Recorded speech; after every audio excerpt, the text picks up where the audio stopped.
What up, Fight World? It's your boy Ego, and I'm back with a very special guest. I have Curtis Showtime Stevens. Let's get right into it. So Curtis, we talked before your last fight, and you didn't leave me with much to talk about. Against your last opponent, Patrick Majewski, you were able to knock him out in the first round. Being that you're Mr. Check-in, check-out, do you mind it being an easy fight and making short work of your opponent? Or does it kind of piss you off knowing that you trained hard for 8 weeks and then the fight ends really quickly? No. I trained 6 weeks. I do a lot of rounds in the gym, a lot of rounds in sparring. So I train to go in there and make sure to work with my opponent. So hopefully that's what I go in there and do. Check in and check out. So as far as your upcoming opponent this Friday, Taureano Johnson, he was popping off in an interview with the Boxing Voice. Shout out to the Boxing Voice. I did my homework and watched some of his previous bouts, but there's really not that much fight footage on him available on the internet. What is it like to prepare for a guy that you have very little data on? Well, I'm my only biggest opponent. As long as I go in there and stay focused, and keep my game plan and feel good and let my hands go, all my nights is easy. All right. And as far as your opponent, Taureano Johnson, recently said your power may be exaggerated and perhaps you're overrated. What's your response to that? Hyping himself up, but shit, when Friday comes, he's gonna find out this power. Ain't nothing hyped about it, and ain't nothing overrated about it. All right. And last weekend, Main Events put together a hell of a show. You had your man Sergey Kovalev against a game but outgunned Cedric Agnew. Agnew came to fight, made Kovalev go some rounds before Kovalev was just too much and just broke him down. So it seems like the sky's the limit for Kovalev. But now we got to deal with boxing politics. Kovalev versus Adonis Stevenson doesn't look like it could be made in the near future because Adonis Stevenson, he moved over to Al Heyman and the Showtime side of things. So in a recent interview, you said that Adonis Stevenson, by jumping ship, that was a bitch move. Why do you feel like that? He's with HBO. Say HBO, the S550. Showtime is an infinity. It's like going from A to Z. How you go from the money to no money? And that's in my standpoint. Like I'm a fighter. I have boxing contracts and HBO numbers, Showtime numbers. Showtime numbers don't add up to HBO numbers. So, why? And you already had a contract with HBO, so why do that? Only one reason why, you were scared. You didn't want to get knocked out. You didn't want to get a title taken. So, you'll move to Showtime and pot shit, because now you know it won't get done. Because Kovalev is an HBO fighter, now he's a Showtime fighter. So now you know that won't get done unless HBO put their pride to the side or Showtime put the pride to the side, and the match can be made. But right now, it looks like it's not going to be made because of that little bitch move. As far as your main events family, Sergey Kovalev, it doesn't look like Adonis Stevenson is likely, at least in the near future. So who would you like to see Kovalev fight? Do you want to see Kovalev and Jean Pascal? Do you think that'd be a good fight? Yeah, Kovalev, he's a good friend of mine. Jean Pascal, a very good friend of mine too.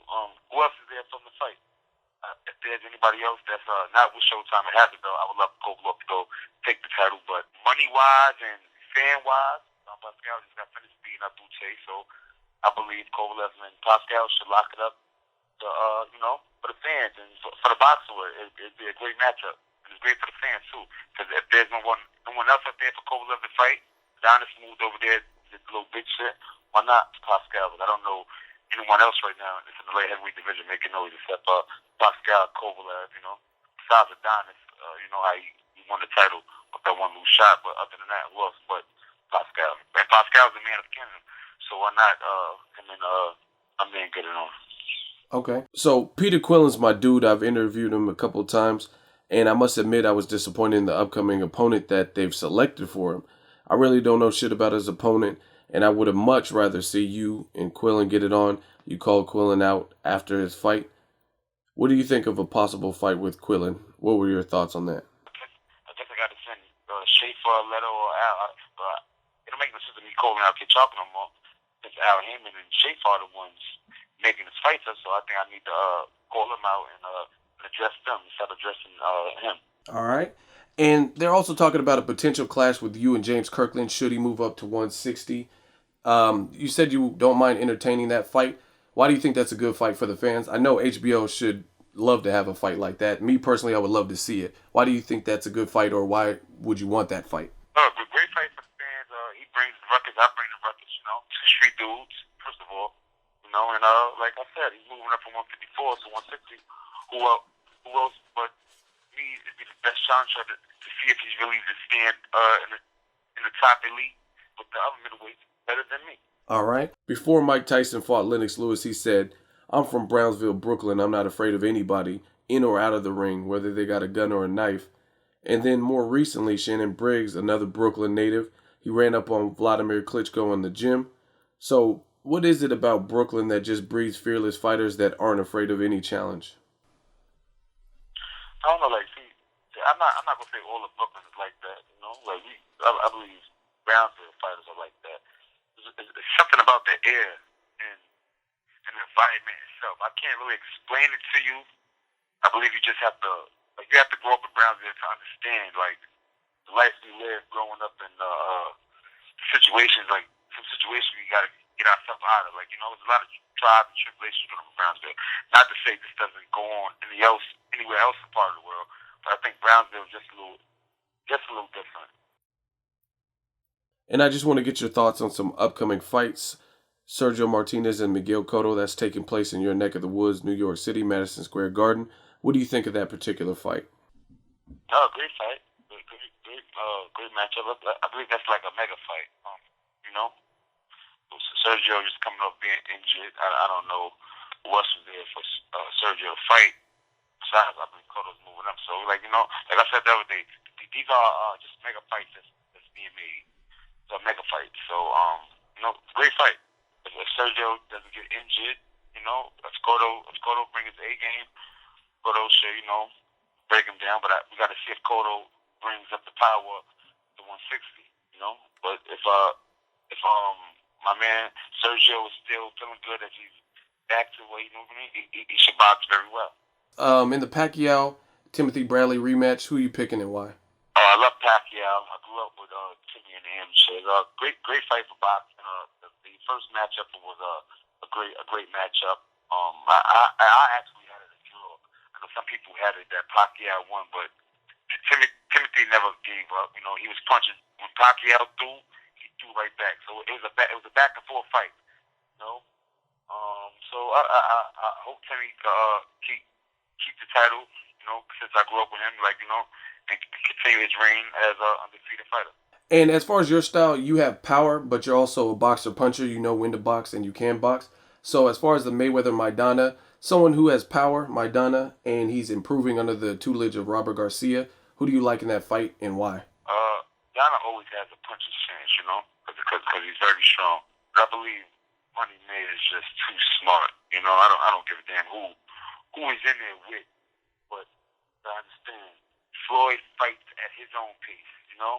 Unless Maidana will come in there and try something different and make Floyd fight at a high pace, Maidana has, like, if Maidana come in there and make Floyd fight at a pace he's not used to fight at, I'm not going to say he has a chance, but okay, it may be a more exciting fight than if you see Floyd back, because Floyd fights at his own pace, you know. So if Maidana come in there and take Floyd as game plan and make it a little more rough, then I see an excellent fight. Other than that, Floyd knocking Maidana cold out of socks. Okay.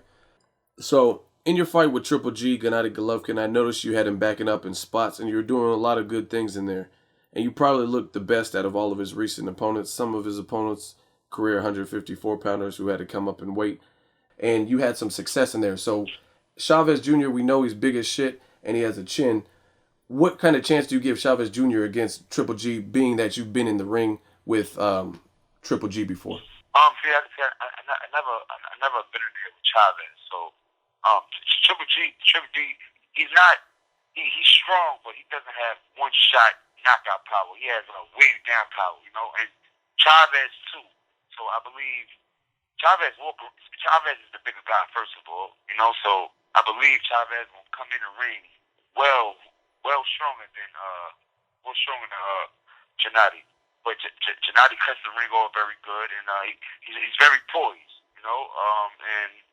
But we'll just have to see how the fight goes. If Chavez going to try to box or sit in the paint with him and see if it's going to be a dog fight. But other than that, you should still shower me undefeated in my eyes. All right. A lot of great things from main events. In closing, What do you feel about the boxing politics? Who does it hurt the most with this whole Cold War thing going on? Networks and promoters beefing, that kind of thing. Going on with the boxing politics, it hurts the fighters, but it hurts the fans as well.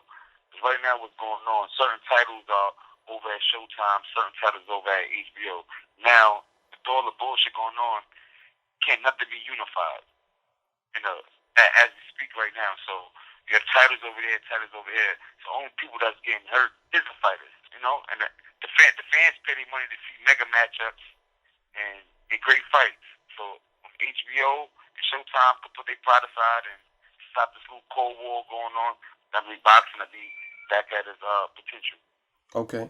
And we're going to definitely check you out on your fight coming up this Friday. Where can fans stay in touch with you? You can follow me on Twitter at Showtime_Curtis. You can follow me on Instagram, Curtis_Showtime_Stevens. But I have my own Instagram. That's my main Instagram. That's Rich_Blow. And my Facebook, Curtis Stevens. Okay, perfect. I look forward to you checking out this Friday. And I wish you luck on your upcoming fight. We'll definitely be in touch afterwards. Thank you. I appreciate it. Tell the fans, have your popcorn ready. Don't miss it. Don't even blink your eyes, because I ain't going to play with this motherfucker this time around, bro. All right, I got you, man. You have a good day, though. You too. Thanks, man.